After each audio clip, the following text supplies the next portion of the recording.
Hi, hello. Right, so is your 9 to 5 working for you? Yes? Or are you working for your 9 to 5? Hmm?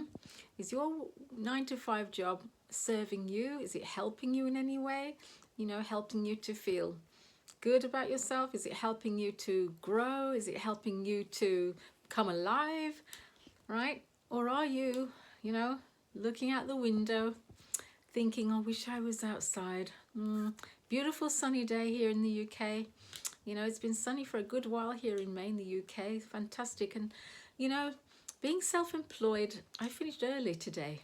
And, I thought to myself, you know what? It's wonderful. I was driving home and look at the beautiful scenery, the sun shining, and thinking to myself, I am so thankful I'm not stuck behind an office desk or stuck anywhere basically. I'm quite free to do what I need to do, and it's just wonderful. I was just driving around and just enjoying the beautiful scenery, driving, thinking, where can I go? So it's fantastic. But is your 9 to 5 keeping you stuck? Are you tired of the daily grind? I know that mortgage is difficult when you have a mortgage. I do understand that fully, very difficult. And I think that's why it's really good to start something where income can be scalable, if you work a 9 to 5 job, you know, yeah, that's fine. Your income is limited, really, isn't it? It is limited. Even self-employment, really, to some extent, especially in the industry I'm in. If I don't work, I don't get paid, basically. So, I have to have a balance between working and not too much work, which can happen easily in my work. And also just trying to have that balance, where you have enough time to recover, recuperate, to enjoy, just to enjoy, being alive and enjoying. So it's having that balance, that work-life balance. But I know that it's difficult when you're stuck in a 9 to 5 job, you know, especially in days like when it's beautiful weather outside and you feel I could be somewhere else. And by the time, the end of the week comes, you're exhausted, you can't get up to much, you've got time off, you just want to rest, you find yourself on the couch just flaked out, in front of the TV dinners, and the cycle continues and it goes on and continues on and on and on. Is that your life right now? Is that how you are? Is that how you are existing, if you like?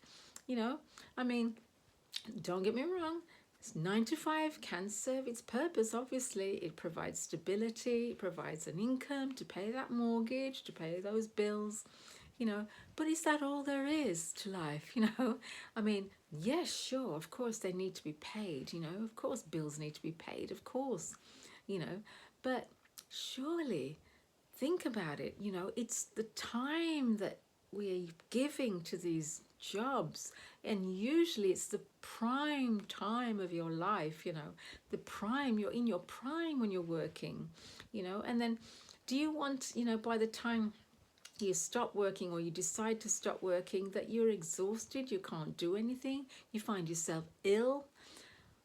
9 to 5, if you're not enjoying your work, can make you so ill. It can make you really ill.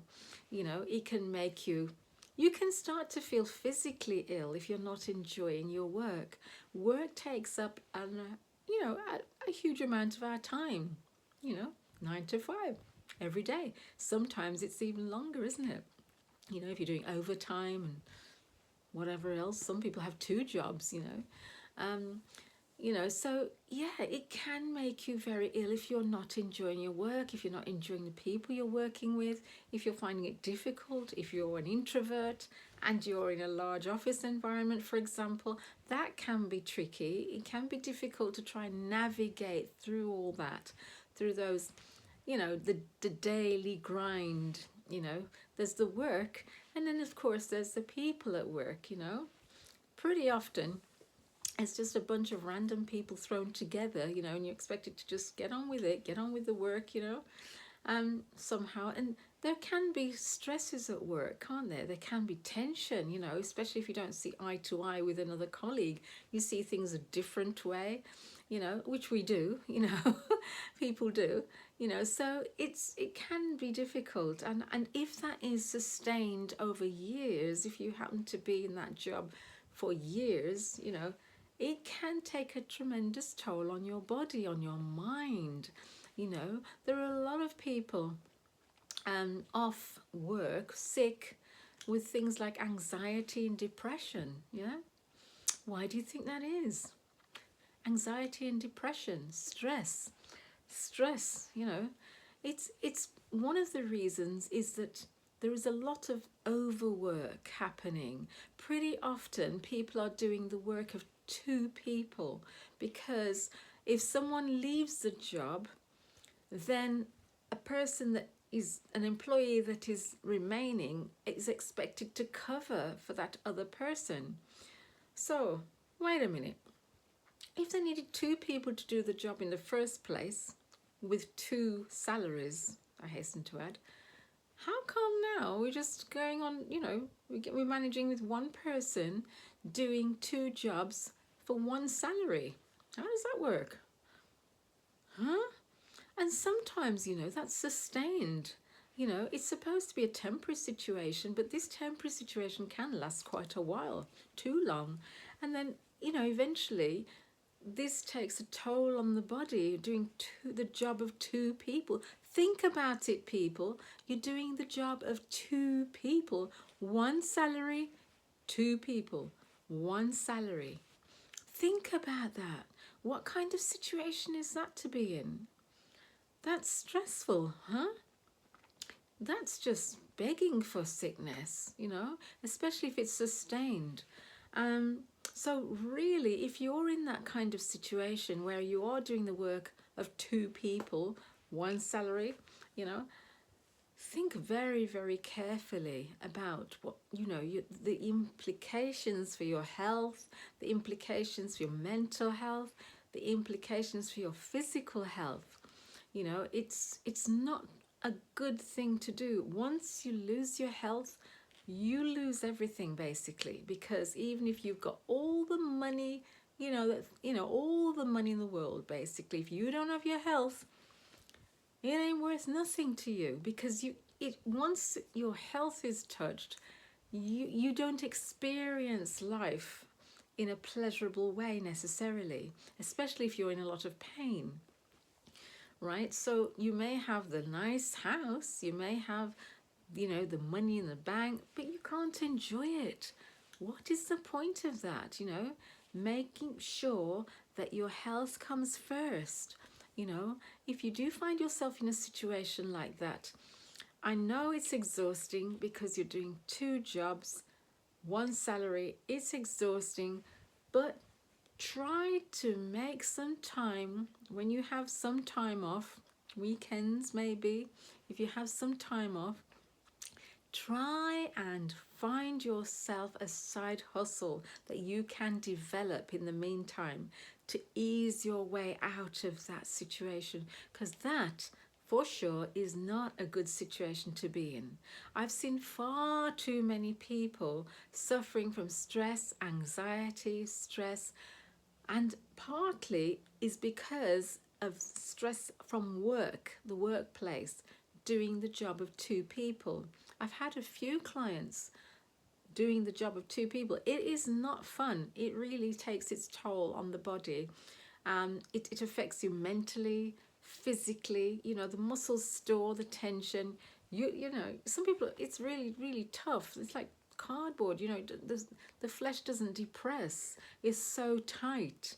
So all this is stored tension, you know, so we do have to be so careful. So what you need to do is try your best on that's, you know, the limited time that you might have off work. Determine to yourself that you are going to find a side hustle. A side hustle could be something that you are good at, yeah, something that you are people have said that you're good at, you know, and try and develop it into, yeah, a work that will help you to have another income.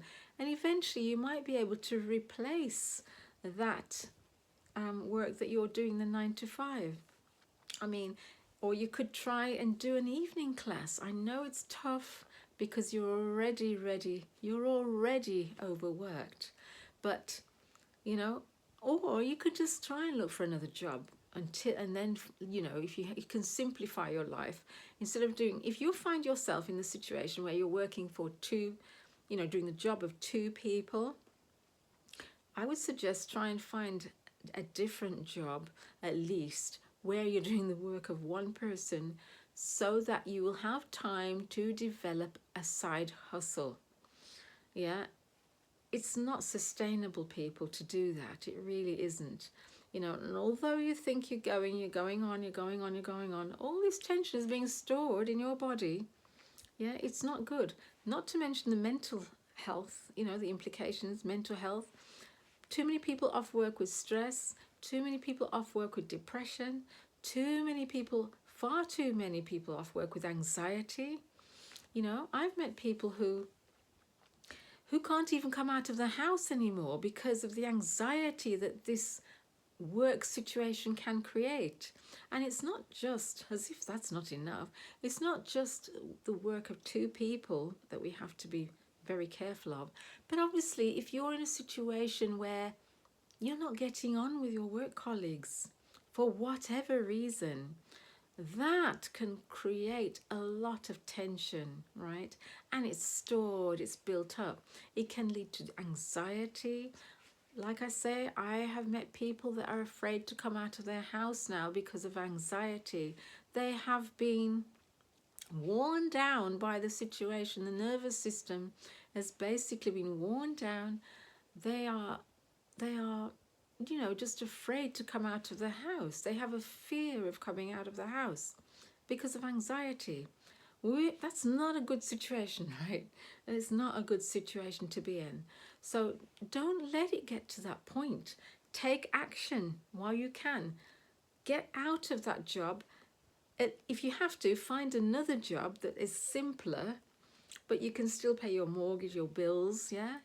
You know, your whatever you need to pay. You know, we all have these things that we need to pay, right? So find another job that is probably simpler, where you can still cover all your bills, but it will allow you time at least to develop a side hustle, yeah, in something that you are good at. Some people are really good at sewing. You know, I met a lady the other day who is amazing at upholstery. She can upholster anything, any fabric, you name it, you know, very intuitive.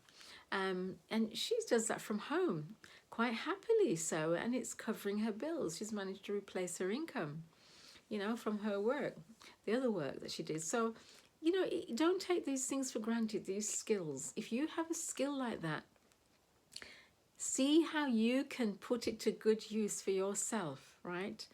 Let that skill serve you. Let that skill create an income for you, yeah, so that you don't have to be in the daily grind, you know. I mean, if you, for example, this lady that I know, she is brilliant at the upholstery, as I said, and she can take on work. You know, she'll give herself a few weeks to do a project, you know, depending on the size of the project. So she's not stressing herself, yeah, she's not overly stressed. She can refuse projects if she likes, if she, you know, doesn't want to do that. She can refuse projects. You know, she can decide what kind of projects she wants to do, how she wants to work it around her children from home, right? And playing music, you know, your own music in the background while she's sewing and measuring and, you know, cutting fabric and putting it all together, creating her masterpieces, and, you know, sort of changing and reforming furniture. She's brilliant, you know, so that's an amazing skill. Maybe some of you watching are good at that, upholstery, and you maybe never thought, oh, I could turn this into a business. Yeah, there is a market for that, for sure. If you're good at cooking, I'm sure there are plenty of opportunities you know, to provide cooking services. Yeah, people eat every day, you know, so there's got to be somewhere you can do food, you know, even if it means getting a mobile sort of transportation. You can set up even a hot potato stall, you know, they can do very well, you know, go around to workplaces and do things like that. But, you know, I know some of you are really, really good cooks, so I know that you could provide really good service out there, you know. Remember that recipe that everybody likes, that you cook? And nobody does it like you? Yes, that one. Well, there you go. That could be your starting point. Okay. Yes, yes. Oh, yes, I see you. You know, that could be your starting point. You know, or remember that, you know, when you massaged somebody's head the other day and they said, oh, that felt lovely. That could be your starting point. That could be a hint. Massage therapy maybe for you. That's exactly what happened to me. Back in the day, a few years ago, many years ago actually, I used to massage, you know, just casually massage people in their head, give them a scalp massage. And it didn't dawn on me at the time, it didn't dawn on me that that is something I could actually do and make a living. I mean, I used to live right next to a college for many years, and I even went for a massage and had the students massage me, you know, and I never thought that I could be also getting that skill for myself and going through that training. It's only many years later I realized, you know, after I'd you know, sort of, yeah, gone through many jobs that I didn't like, many years later I realized, you know what can I do? Oh, massage. Sometimes it takes so long, but don't let it take you that long. Have a good think. I think it's because I really didn't sit down and think it through very carefully years ago. I didn't. And I needed to really assess my personality. And I think this is so important. Assess your personality. Know your strengths, know your weaknesses. Very, very important. You know, this video is great for young people as well, you know, especially if they're very young as well, because it's really vital to know about you. Yes, we learn about lots of information. We learn, there's so many things. We learn so much about other people, don't we? But do we learn anything about ourselves? That's crucial information. It can save you years. Years if you happen to know who you are and you get a job or work that fits your personality. It makes all the difference. Because I know if I've been doing this for many years, I would have been, you know, much happier maybe and better off, you know, ages ago, years ago. But, you know, it is what it is sometimes, and at least it's better late than never. But I'm just trying to give you some tips so that you can start doing something for yourself so that you don't feel stuck in a situation that you maybe not don't have to be in. You know, there are other ways. You know, just have a good look at your skills. I'm always encouraging you. You know me. Get your journal out. Get that journal and do your strengths and your weaknesses. Look at whether you're an outdoor person, indoor person, what talents you have. Think about it. If you can't see any talents, think about things that people have complimented you on, because that's often a clue. Okay, and I'm sure you've had many compliments, you know, whether it's your cooking, your sewing, your artwork, your sense of fashion, you know, the way you dress. Maybe you could start something in that area, you know, helping other people who have no clue about how to put things together, put an outfit together. It doesn't matter really what it is, as long as you're passionate about it. That's what people will catch on to. The passion that you have for whatever talent you have. The passion is where it lies. Yeah, you've got to find out what makes your eyes light up, you know, what makes you tick. What is it that makes you tick? What makes you go, yes? What is it that does that for you? You know, that's how you should be with your work. You know, pretty often I'm like that with my work. You know, I come at the end of the day, I said, yes, we got a result. Yes, we did this, you know. And it's so fantastic. I've never felt like that with any other work that I've done. I've never experienced that before. So I want you guys to experience some of that as well, because it's so health promoting. It really is. When you find work that you enjoy, that lights you up, that where you're, you know, especially when you're serving people, you're serving other people, it really does help a lot, you know. And you can serve people in so many ways, through your cooking, through your, if it's sewing, if it's your fashion, whatever it is you're good at, you know, teaching, whatever it is you are good at, you can serve other people, you can experience joy in your work. Yeah, but remember, if you are in a situation where you are working 2 jobs, 1 salary, try and simplify that.